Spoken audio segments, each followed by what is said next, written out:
Ladies and gentlemen, welcome to this session on global financing tools. My name is Michaela Gavas. I'm the Managing Director for Europe and Senior Policy Fellow at the Center for Global Development. And I'm absolutely delighted to welcome our distinguished panelists to the table. We have Rodrigo Cerda, the Division Chief at the IMF. On my left, Elizabeth Sidiropoulos, Chief Executive of the South African Institute for International Affairs. On my right, Mr. Florian Tonkar, Parliamentary State Secretary at the German Federal Ministry of Finance. And finally, Christina Schrader, the Chief Executive of SEEK Development. Ladies and gentlemen, every conversation today has raised the challenge of finance. But to date, the financing of the Sustainable Development Goals has been to a large degree insufficient and unreliable. A systemic approach to financing is needed to ensure that the SDGs help deliver common goods and so that we don't lag behind actual needs.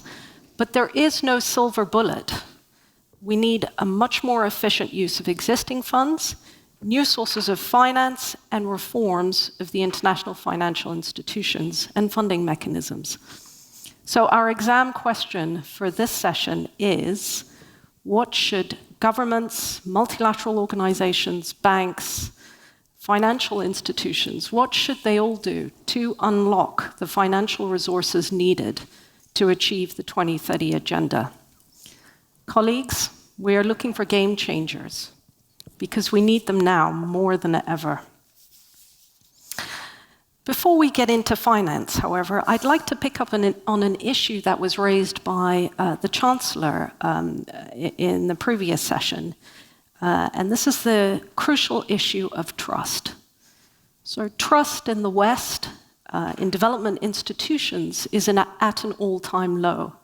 This is after the hoarding of COVID-19 vaccines, the failure to act on the problem of unsustainable debt, and broken promises on climate finance pledges. Now, the financing summit next month in Paris is being billed as an opportunity to rebuild trust. But with broken promises, double standards, and bifurcated approaches, Elizabeth, please can you start us off? What is it going to take for trust to be rebuilt? Good afternoon, everybody, and thanks, Michaela, for really setting out the context so very well. And of course, the issue of trust is the first point of departure. If we can't rebuild trust, then any effort at trying to fix the multilateral system is not going to work. And to rebuild trust, we need to act. So you quoted the Chancellor, or you referred to what the Chancellor said. He says we have to we have to say we love you continuously. Well, I think we have to show our love and prove our love continuously. And what that means is that in terms of actions, all of these broken promises that you referred to actually need to be actioned. So if we're making a commitment, we need to follow through on a commitment. And so the Paris meeting in June should not be a meeting where a number of commitments and pledges are made, but when it comes to actually putting your money and your political will on the table, that's lacking. And I think perhaps one of the so that's it's a very general point and observation about rebuilding trust. But I think we also recognize, in the developing world, that a lot of the challenges that we face around financing have a lot to do also with domestic political difficulties of the countries that have to follow through on commitments. And certainly today, after COVID, war in Ukraine, where a lot of resources are going elsewhere, that's going to become even more difficult in the domestic context of G7 countries and other developed countries. So perhaps one of the ways of building trust in the short term, because I really don't think we have the long term, because once an institution is no longer functioning, to rebuild it takes much longer than how quickly one can destroy, is really to look at perhaps, so we can talk about the big things. We're talking about global financial architecture reform, which I think we must talk about. But in the short term, are there measures that we can take that do not require significant political negotiations and bargaining in the countries where it matters? Can there be certain things, for example, that the IMF can do without reinventing and redoing the rules? One of the things that we've been discussing in some fora include, IMF surcharges, for example, which are significant drain on already vulnerable countries who are part of the IMF, who have IMF programs. I mean, another idea, and I know you're going to talk about something related, but when we talk about the IMF and austerity, does the IMF need to rethink, also in the context of its deliberations around climate change,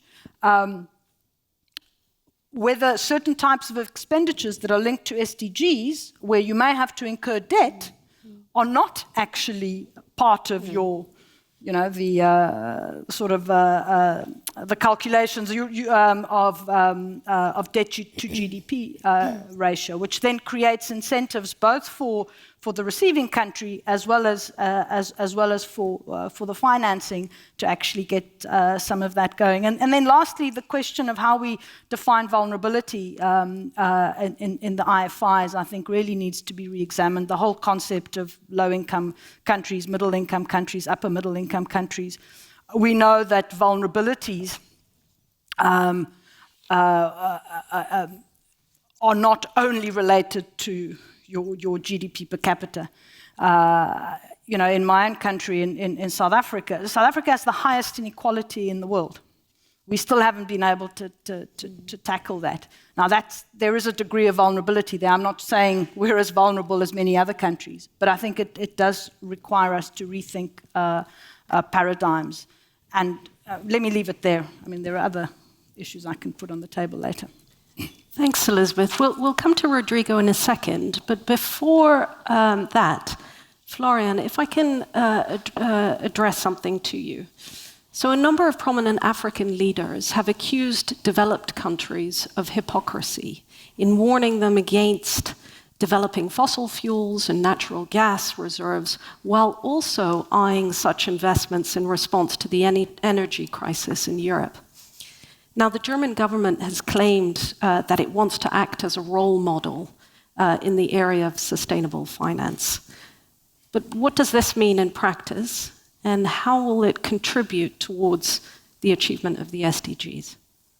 Well, sustainable finance plays, of course, a key role in the achievement of SDGs because it makes S and D and the G a factor on the financial markets, a factor for investment, a criterion of various criteria. It tries indeed to implement them into the investment process, which comes in part from the market, the investors themselves, which are requesting the necessary information to specifically invest into sustainable assets, as well as it comes from the policymakers, which believe that a well-designed, soundly designed sustainable finance framework can accelerate, can further leverage the transitional process which our societies and economies are undergoing. So there's a tremendous chance in it, a tremendous opportunity to set positive standards really to further accelerate the transition through sound capital markets rules, which are currently under negotiation on various levels. And therefore, I think the German government, which Germany has as a traditionally industrialized country, has a high need for transition in very short time. Indeed, considers it as a tremendous chance really to to influence these standards in an early stage and then to roll them out as best as possible globally. We are very, very happy to host the International Sustainability Standards Board in Frankfurt, which is mandated to develop sound reporting standards. And we do hope that as many global economies and regions as possible adopt the ISSB baseline standards which are developed, which could be a positive contribution that indeed the capital markets can play its role worldwide. Great, thank you. Christina, if I might come to you. So we've talked about the range of cross-border challenges, and we continue to talk about them in various circles: climate change, pandemics, conflict, migration. Now, all of this requires new finance capacity, new approaches. But the pressure on official development assistance, on ODA, to respond to all of this is unsustainable. And it's squeezing it from supporting development in developing countries. I'd like to know if you agree with that statement. But before you come in, it was the late and great Inge Kaul who proposed a new, more holistic and realistic paradigm that differentiates systematically between development assistance on the one hand, global public goods finance on the other, and contingency finance for purposes of global crises, crisis response and stabilization. So what's your view of the role of ODA, of official development assistance, and also beyond ODA? What other measures should be taken to unlock more finance? Thank you, Michaela. So I'm going to make a bit of a plug for ODA to start with, to then move beyond ODA. Because in reaching the SDGs, ODA is still an incredibly important resource for a big number of low-income countries, in addition to direct investment or remittances. Just to take one example of an area that I know very well, which is health, 30% of investments in health in low-income countries come from ODA. There would be no way that we would have pushed back HIV/AIDS or other diseases or increased the status of children in these countries without ODA. So it's a significant resource flow for the poorest countries in the world. That being said, it's grown, right? So on first sight, we would say, great, over the last 5 years, we've seen, I think, a 33% increase in ODA. But if you look at that in a little bit more detail and unpack that, it really hasn't grown, or it's grown very, very marginally as percentage of GDP or GNI of the countries that provide ODA, from, I think, 0.3 to 0.3.6. So it's almost nothing, despite the fact that we are facing multiple crises in the world. And what is more, it's obviously way below the 0.7 target that we've all committed to, including my country, which is Germany. And we are seeing, at the same time, a decline in the quality of ODA. Maybe I'll just spend one moment on this, because it's important, right? So, as you've said, right, ODA was always meant to and should focus on supporting countries that are struggling with poverty. That could include responding to global challenges that disproportionately face these countries. But it shouldn't include things that we are now counting as ODA. So, for example, many, almost all, DAC members who are hosting refugees in their countries are now counting those costs as ODA. And while it's addressing a global challenge, it obviously never leaves the country. And that is a pretty significant amount. I think it's around 14% of ODA that does never leave Germany, for example, or other countries that we're talking about. So where that leaves us is that, assuming that ODA is important and will remain important to achieve the SDGs, we both need to strengthened or tightened in the context of the OECD DAC the way we define ODA, and that's an ongoing discussion around what counts, what doesn't count, etc. We should recommit and deliver on point 7, which we, despite the big discussion as we're having around alternative sources of financing, we shouldn't forget about, because it remains an important source of financing. Importantly, ODA should focus on those challenges that disproportionately affect poor countries. And just to give one example of that before I close on this. So take, for example, research that goes, again, health, research that goes into a global malaria vaccine, right? To develop that vaccine, to share the technology of that vaccine, at least parts of that should be counted as ODA, right? Because the private sector alone wouldn't have a market, enough of a market to invest. And why should it be counted as ODA? Because it benefits mostly African countries, most of them low income. Whereas the research budgets that go into, for example, I mean, we all love that example, the COVID vaccine obviously shouldn't be counted as ODA, right? So that is to illustrate that while I think ODA should still be used to fund global public goods, but it should only be used to fund global public goods that disproportionately affect the poor. That's the difference. And otherwise should fund poverty reduction in low-income countries. If you allow me one more minute on beyond ODA, three very concrete points. First one, since we're on global public goods, we obviously need to also fund global public goods, climate being a very major one beyond ODA. Many countries have made commitments on climate financing, and so the 100 billion price tag that's in the room. So that's an area where we absolutely need to stay to our commitments. We might talk about progressive tax schemes, etc., that we have at our disposal, and other ways of raising resources to do so. But that is another area that we should keep our eyes on and deliver on. Secondly, I think we'll be talking in a moment about the reform of the multilateral system, and within that, increasing the capacity of international financial institutions to increase their lending capacity. And Germany is taking a great role in helping to advance those reforms. If we manage to do that, we would be able to raise at the level of 200 billion, which is ODA, right? It's the same level of ODA in no time without actually making additional investments.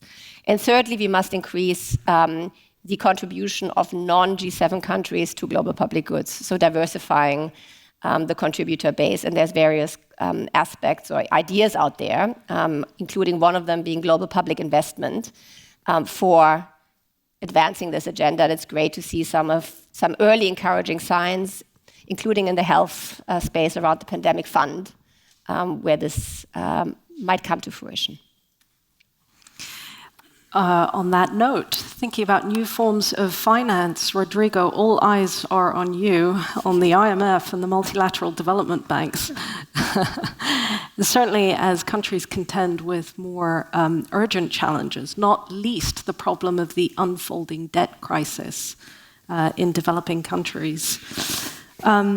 So more than 60% of low-income countries and over 25% of emerging markets are currently in or at risk of debt distress. What can the IMF do? And would you also perhaps address Elizabeth's point about the potential for IMF surge charges? Okay, thank you. Well, thank you for the invitation. This is a great forum. To be here is a great opportunity also to explain what we're trying to do at the IMF. So if you allow me, I will talk a little bit to give some perspective on the way we're looking to SDGs. Okay, and just to have an idea, on 2019. We have some estimate about reaching the SDG goals. And at that moment, so before the pandemic, on low-income countries, we were talking about 14 points of GDP. Today, after the pandemic, we're talking about 17 points of GDP. Okay? these are big numbers, okay? So which means that, well, we have a big task, which in one hand is financing, but in our hand is also institution and building institutions. So I will try to talk a little bit about both, okay? So when we're talking about reaching the SDG targets, well, so suppose we need to make investment in education, okay? So one type of investment could be to build a school. Building the school could be a big investment. But maybe you can think that you are going to finance that in 2 or 3 years, 4 years, whatever. But also to provide education, you also need better teachers, more teachers, and so on. So in that sense, what we need to think is that reaching the SDGs is not just one thing that we're going to be doing in just maybe a window of 5 years, but this is much more a permanent task, okay? So we need to think on financing in both ways. So in one way, of course, we need to push in financing today and investment today, but also we need to think that in the medium term, in the long run, you need to finance that. And I think that, well, you were talking about one of the very important points, that in the long term, probably we need also to think on raising more revenues and much more internal revenues. And why? When we look to different countries, today we have, not today, in 2021, we had almost 25 countries in which you have less than 15 points of revenue on the government side. If you think on 20 points, so how many of the countries has less than 20 points of GDP of revenues? These are more than 50 countries. So in some way, what we think is that there is also the possibility of raising more revenues, more internal revenue, and probably progressive taxation might be one of the instruments that we should try to use. But to do that, also to be fair, completely fair, is not just a thing that saying, okay, we're going to raise taxation, because you also need to have capacity buildings. So you also need to have revenue administrations in different countries. Some of them, you don't have it. So another avenue is to work a lot with countries in building capacity, okay? And this is part of the job of the task the IMF is trying to do. Usually, what we do here, today at the IMF is, in one side, is surveillance. So this is usually when the IMF is going to different countries and provide the Article 4 report, usually once per year. This is surveillance. Then we have also lending. I haven't talked about lending. I need to talk about that if I have the time. And then we're also doing a lot of capacity building. And capacity building is going to countries and trying to provide or to build fiscal institutions. In one side, fiscal institutions like the revenue administration and so on to raise more taxation. But also we're trying to help in how do we spend that money. So suppose we have the money. So how you are going to spend that money on education, on health, and so on. So we also try to help and also try to help in having the institution to have that. So coming back to the question, so what is the IMF doing? In some ways that we're also we're looking to medium and long term, and we're trying to build capacity and to raise revenues in country, because we know that in the medium term, of course, those countries will require much more teachers, much more doctors, much more nurses, and of course, these require permanent revenues that we need to build. But this is much more the long run side of this picture. Of course, in the short term, we know that we're having problems, as you just said, Michaela. Debt in many countries is very large, and we're having debt distress in all those countries. And what we're trying to do there is we're having some type of new instrument that we think that are helping. One of those is the PRGT. The PRGT is the Poverty Reduction Growth Trust, which is one type of lending that we provide to low-income countries, in which you usually have zero interest rate. This is a very successful lending platform. Last year we lend, or since the pandemic, we lend almost 24 billions, which is 4 times what we used to lend. And of course, we know that this instrument could be used in the future, but to do that, we need to replenish the instrument. And of course, we need that richer countries in some way help us to replenish that. So, but again, I think it's an important instrument because when we provide the lending, we also go to the country and we provide capacity building with the lending. So what we're doing is that in some way we're restoring the macroeconomic stability, but also we're restoring or we're providing our help in building capacity for the long term. And I think this is also some catalyst for private investment in the future. This is one thing. Another type of instrument we also have today is the RST, which is the Resilience Sustainability Trust. This is an instrument that we're providing. This is a very different instrument that compared to what we used to have in the IMF. This instrument has a positive interest rate, but a low interest rate. But this is not a short-term instrument. This is a long-term instrument. And the reason we're using that instrument is because we're thinking on problems that you need time to solve. One of those is climate change. Other type of problem might be health.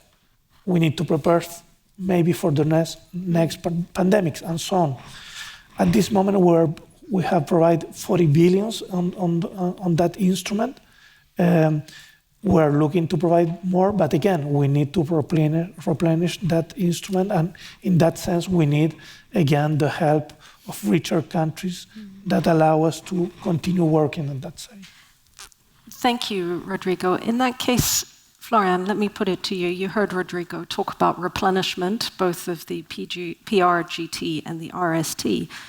But also one of the responsibilities of the German Finance Ministry is to ensure that countries service their debt to Germany. So today, developing countries owe around 13 billion euros to the German government.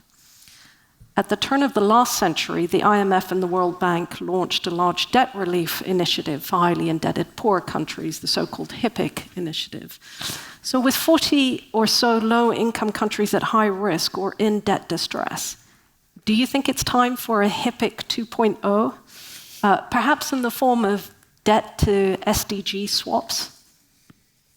Well, it is certainly a matter which requires urgent action, and we have to be very alert on what is going on. But by the way, I think one cannot discuss the current situation of emerging economies without clearly saying that amongst many reasons for where we stand, the Russian aggression against Ukraine is the one which really factors most when it comes to, first of all, exploding food prices, also creating pressure on central banks, indeed, to make a more restrictive monetary policy, which in turn means that funds, of course, are withdrawn from poorer countries and invested in more developed countries. So this is a very important point. So I think a good policy when it comes to global justice would be to end the war and end it on the basis of international law, which respects the sovereignty of Ukraine. But having said this, of course, we must deal with over-indebted countries, and we do so. There are some issues which are currently stand against a final and satisfactory solution.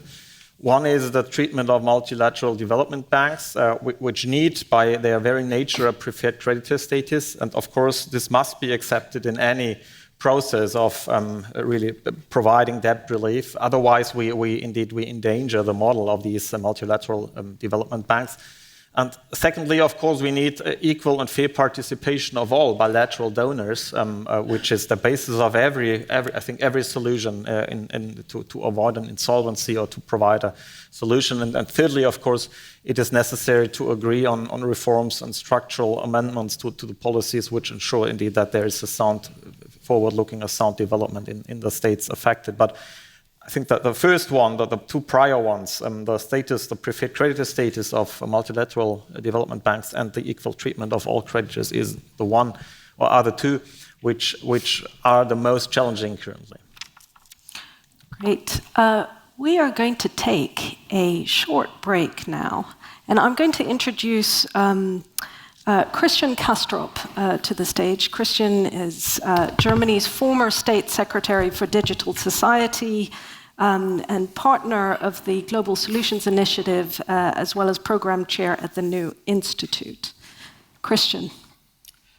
Thank you very much for that quickie I'd like to make. So I think it's about sustainable development goals here. So it's featuring climate with all its fallout we have on other issues. It's also on health, as we have seen in the pandemia. And of course, it's important that the Sustainable Development Goals are by definition global common goods. And of course, therefore, I think we need a really global common finance for that. And of course, this has to be done in a kind of an institutional array. And we have really a bit to look also what the Chancellor just said. Olaf Scholz said, there are more poles coming up. Of course, this is good and maybe this is helpful, but you also see that this brings the traditional multilateral approach a bit into difficulties. Just think about what already was mentioned by the State Secretary, the Russian attack against Ukraine. So what we also experience with these poles is more regionalism and maybe also more nationalism. And to be in this famous say of the Apollo mission, this for me would mean, Houston, we really have a problem. And therefore I would like to make a pitch. I think that the Sustainable Development Goals really need a kind of a game changer. And I think they need an additional, permanent, sufficient, non-arbitrary global financing tool, which is as multilateral, I put it a bit weak, as possible. And I think this is really, really very important thing. So, next one. I think the existing global financing system, financing development and also the SDGs is, if you look at the basic core of that, to a large degree a non-permanent and not really reliable eclectic thing, because it's often or mainly arbitrary and always needs additional political decisions from the important stakeholders. And this is often ad hoc or in a kind of an on-off mode. Of course, there are very important and valuable international institutions, stakeholders, and some are sitting here at the table. It's the United Nations, it's the World Bank, it's the International Monetary Fund, it's the G7, G20, WTO, OECD, it's regions, it's ASEAN, it's clubs, it's states, it's NGOs. So that's rather a system. And then think about the means, and this is not a full list of instruments. National, regional, direct development, government, ODA ratio was mentioned. So there are different clusters of debt relief, debt cancellation, grants or credits from international financial institutions again. And of course, there's a very important deep well of financing, and this is of course the financial markets. Yes, it's very important, of course, leveraging private investment, private money, but of course, it comes with some conditionalities. It needs, for instance, kind of a reliable financing in those related countries, and it needs safety packages so that the money is not lost. So, and then, of course, there is the use or the new allocation of SDRs, and then there are additional packages as we know them from G7 or G20 summits. We have the Climate Club, we have the Infrastructure Club, Then we have philanthropy and other things too.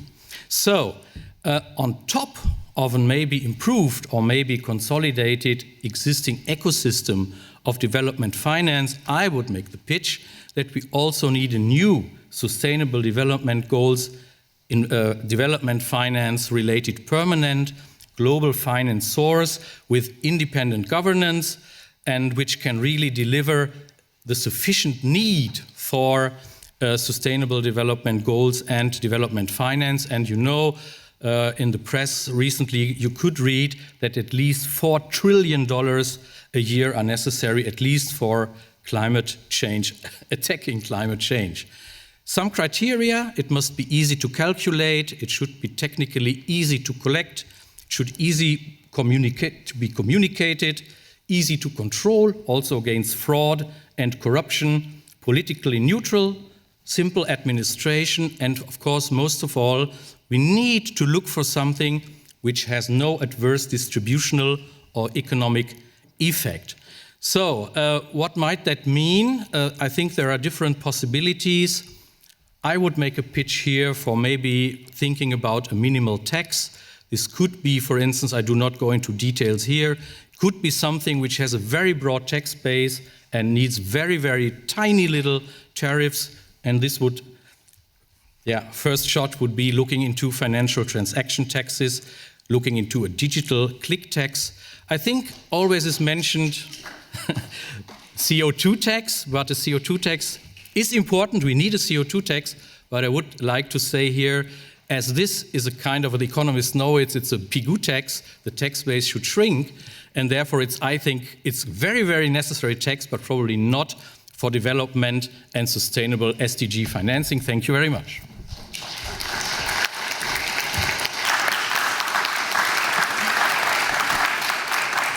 Thank you, Christian. Wow, there's a lot in there. Okay, so Elizabeth, what do you think? Some sort of new global solidarity tax, maybe on the biggest carbon emitters. What's your view? So absolutely, I mean, this conversation has been on the agenda in one form or another for a long time, and I think as we look for additional and innovative sources of finance, that's certainly one. I'm not against it, but I think we have to be extremely careful, and I think Christian already mentioned it, of how it's structured and the potential negative, potentially unintended consequences, but nevertheless. So your major emitters, I suspect that would include South Africa. And that's fine, but we have significant, there are many other developing countries who are highly coal dependent, for example, and have high inequality. That, we already have significant constraints in terms of what we can do with our own domestic resources in order to manage the transition.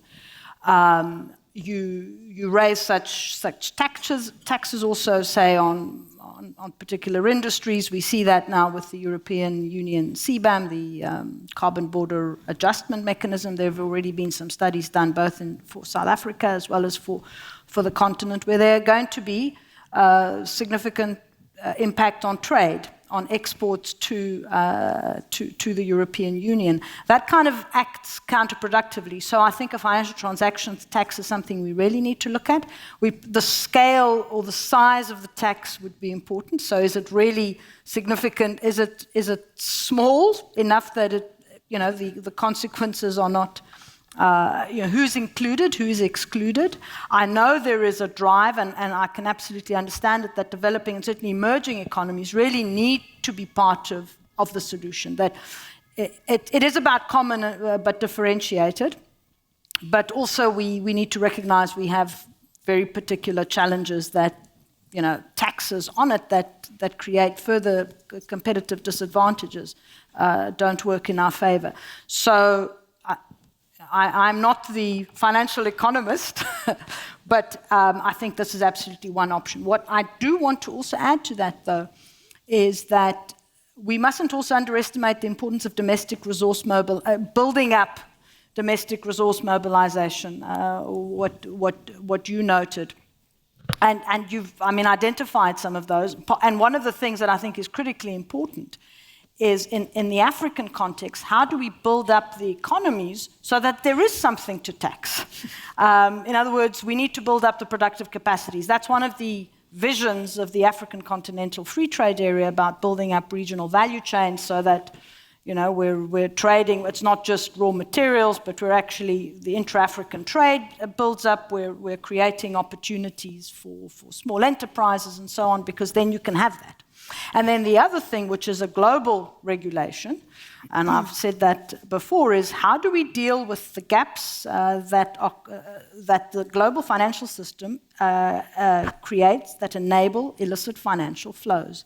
And here, I think there are interests both in Africa, perhaps not to plug those gaps, and there are interests, I think, in the global north not to plug those gaps. But I think that's also important.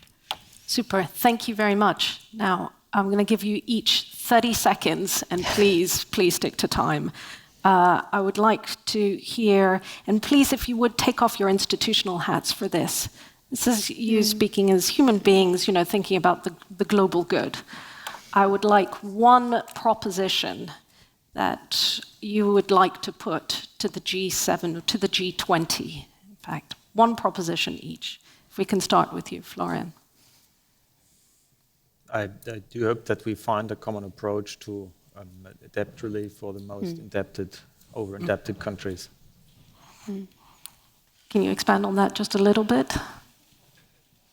No, we have to define which countries are belong to the group most vulnerable, is eligible also to grant such a relief, and tend to bring the level based on a fair and equal treatment of all the creditors on a sustainable, affordable level, and that, of course, is a decision based on a country-by-country specific view. But I think we need a systemic approach, and the common framework which has been established for this purpose is, I think, a sound basis now needs to be implemented, to be applied to generate this impact. Thank you. Christina. I will build on that because my wish would be quite similar. So since I've held up the ODA flag, I'll end it with it as well. So point 7 needs to happen. To me, debt relief is a key to this. If we actually got very serious around debt relief, debt to SDG swaps, we would get very close to where we need to be. Within the G7 and within the G20, really having a conversation that pushes this discussion forward rapidly would be what I would like. And then we focus ODA on what really counts. Thank you. Rodrigo. Just one thought. Going back to the PRGT, that I said that since the pandemic we had like 24 billions on lending on the PRGT. Well, the estimate we have for the next 5 years is that hopefully we'll have at least 440 billions because low-income countries, in terms of GDP, are quite lagged now, and we need to build back. So hopefully we are able to replenish that. Thank you. Thank you. Elizabeth, I'm so sorry, time is up, but give me one word. Private bondholders and debt. Thank you. 3 words. Excellent. Thank you very much, and thank you, all of you.